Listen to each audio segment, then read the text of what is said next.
So I'm here at the Mini Maker Faire with Angus from Muse, which is a fantastic YouTube channel. Thank you very much. So Angus, what made you want to start a YouTube channel?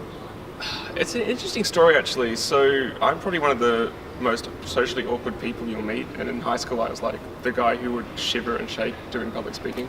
Right. So for YouTube, initially for me, it was just a way to tell people how to do things, like tutorials.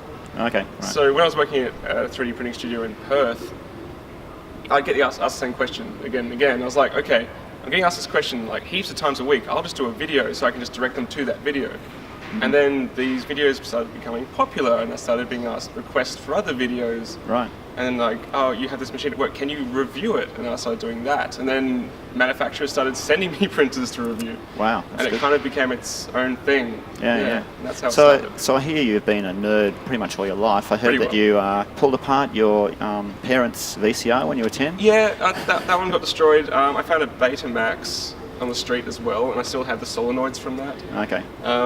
I'm a really bad hoarder. My partner's just constantly trying to make me to throw out stuff. Right. I just have bits and pieces, and you'll use them like 2 years later, so that's why you keep them. Yeah.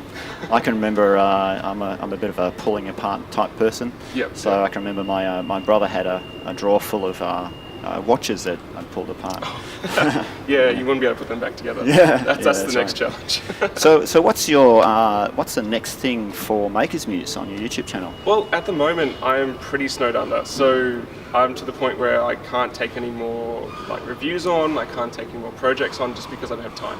Right. I'm doing a video every day this month, and that even though I've got a whole schedule planned out for August, it's still not enough to cover everything. So I'm actually trying to look to get an intern. I've got a new studio space at UNSW, which is University of New South Wales. Excellent. So hopefully one of those bright young sparks will come along and I can just throw printers at them and be like, test this, tell me what sucks, tell me what's good. Fantastic. And go from there. Fantastic. Do you do any training or workshops or sort of contracting work? I do, yeah. So to help along with the channel as well, I do training. I do consulting work as well, so that's a really big thing with 3D printing. A lot of companies trying to get into manufacturing and 3D printing, there's a lot of misinformation, and they can easily make really expensive mistakes. Yeah. So I do a consulting service where I can suggest what they want, which would suit what their needs are. Right. And that's the thing, and I do training as well, which is 10 people, train them up from 3 hours to what's 3D printing to actually being able to 3D print. And I understand you went over to China just recently. Yes, how was amazing. that? So yeah, I was invited to China by Shining 3D. And initially, actually Shining 3D was the first company to ever send me something to review. So they sent me their 3D scanner, the iScan S. It's a desktop 3D scanner, actually really quite decent. And I always thought they were just a small company. Actually, no, they're one of the biggest 3D printing companies in China. They've got metal 3D printers, they've got massive SLAs, and they invited me to come to their global partner summit. Fantastic. And they just said, film everything, and they let me loose in their factory. Fantastic. That was amazing. Excellent. Now, with 3D printing, I know often it's a case of hit and miss. What do you think the biggest issue with 3D printing is? It's become, so with the machines maybe 3 years ago, they were probably the higher few $1,000s, and it's become a bit of a race to the bottom now. Right. So I'm seeing more and more machines coming out of countries, not just China, all around the world, which are cutting corners to make them a bit cheaper than the competition, but actually the longevity of that machine becomes really bad. Right. And I'm seeing that a lot more. So I'd like to see, consumer 3D printers shouldn't be $50. Mm-hmm. I always compare them to like an A3 scanner to people. Right. Like not everyone needs an A3 size scanner. Only a few people need them for that specific use. 3D printers are a bit like that. There's not going to be a $50 consumer special 3D printer that works amazingly well. Mm-hmm. It's not. I don't see that happening anytime soon. Oh, okay. Yeah. And are filaments getting better or worse, or? There's huge things happening with the makeup of filaments, so the compositions of them. Like Polymaker, for example, I visited them very shortly in China.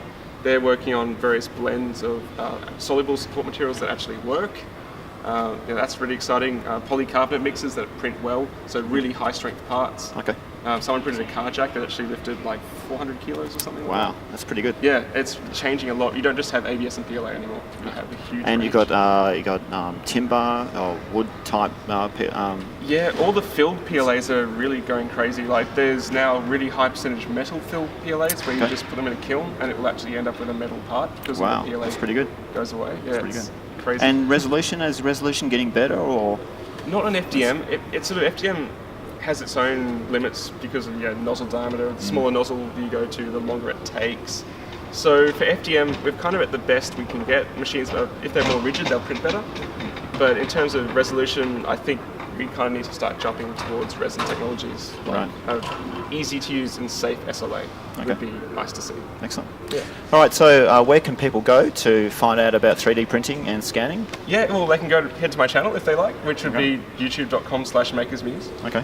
Which actually works now, which is great. Excellent. Yeah, I used to have like one of those really annoying, like awkward, just random characters. Yes, so the old issue. Yeah. So and you've got a website as well? Yeah, so it's just makersmuse.com. It's a bit of a placeholder at the moment because I'm more transitioning into the media space. I used to do a lot of training, but now just the time, it's becoming more of a media company. All right. Well, thanks very much, Angus. Absolutely, pleasure. And I'll see you later on today. Yeah, see you soon. Thanks. Catch you later.